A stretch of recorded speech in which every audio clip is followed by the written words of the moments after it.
Welcome back to Breakfast Television. Pediatrician Dr. Sarah Hall is here. We're talking about cannabis and kids, and this is something that's, of course, very timely right now. Yeah, it absolutely is. With legalization around the corner, we've gotten to thinking about the risks to kids and youth. Okay, so what do we really need to think about? Let's first, I guess, start with the definition. What are we talking about here? So cannabis is sort of an overarching term for all products that come from the cannabis plant. Okay. So marijuana would be one of them, like the leaves, flowers, stems, and seeds are used for smoking or for use in a vaporizer. Right. But there's a number of other cannabis products out there, including edibles, which can be things like candies, chocolate bars, or baked goods. Right. Okay. And I can already see red flags going up as soon as you mention those edibles, right? So what are some of those risks when it comes to kids and youth? So one of them is just with regards to use in general. What we know is that in kids less than 25 years of age, the developing brain can be highly impacted by the use of any cannabis product. So it can affect things like memory, concentration, your ability to learn, your ability to pay attention. It increases mental health problems like depression, anxiety, and psychosis. Psychosis is actually a really big known side effect of use of cannabis, and it's much higher in kids less than 25. And why is that? Is that because the brain is still developing and growing and changing? Absolutely, and it's just so, it can just be so easily affected. And then the other thing actually is there's a lot of debate about whether cannabis products are addictive. Certainly in kids less than 25 years of age, we know there is an addictive potential, and it's much higher in that age group.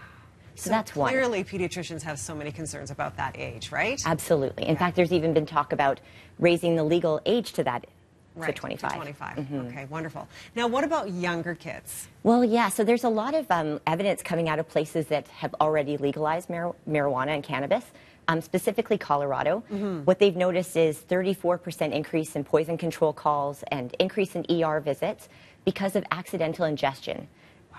And the median age of the kids doing this is 2.5. 2.5. So 2-year-olds are getting their hands on this. Yeah, yeah, and half of those ingestions happen to be due to edibles. And the problem with these edibles is that they look like candy. Of course. They look like a chocolate bar, and their packaging looks the same. Right. There's no way really to distinguish. So these kids can easily get into it. Right. And the other kicker is that, say, a chocolate bar can have 10 different doses, but a kid will go and eat the whole thing. Right. So clearly an overdose risk there. Absolutely. And you can just imagine a little 2-year-old finding a gummy bear. Well, of course they're going to eat that, right? Yeah, and they can have mild effects from it, but they can have up to very severe effects of respiratory depression, coma, and even death.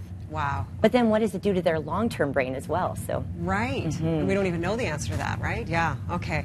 So now what do we want to tell parents? What do they really need to know? So just to be aware, like if you happen to have cannabis products around, put them up high, out of reach of kids, so that they can't get at them. Right. Talk to kids about the potential for addiction, and then model use. Like if you're going to use it occasionally and responsibly. Like don't use and drive.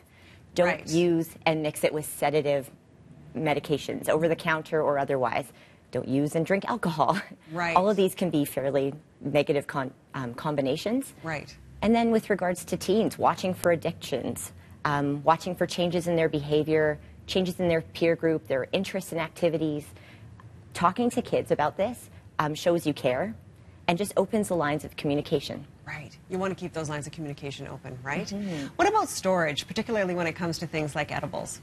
So up high and hidden is probably a great idea. Yes. If you could lock it, that would be great. If you can just not have it around, that would be even better. Okay, so like the locked cabinet. Yeah, yeah. Yeah, the locked medicine cabinet. Another issue is actually that secondhand smoke. So we know that secondhand smoke from cannabis is much more toxic than secondhand smoke from tobacco. Wow. Okay. So something else to consider. Mm-hmm. Wow, so much information here, Sarah. There's a lot of information. And lots of concerns from pediatricians. Thank you so much for all of this.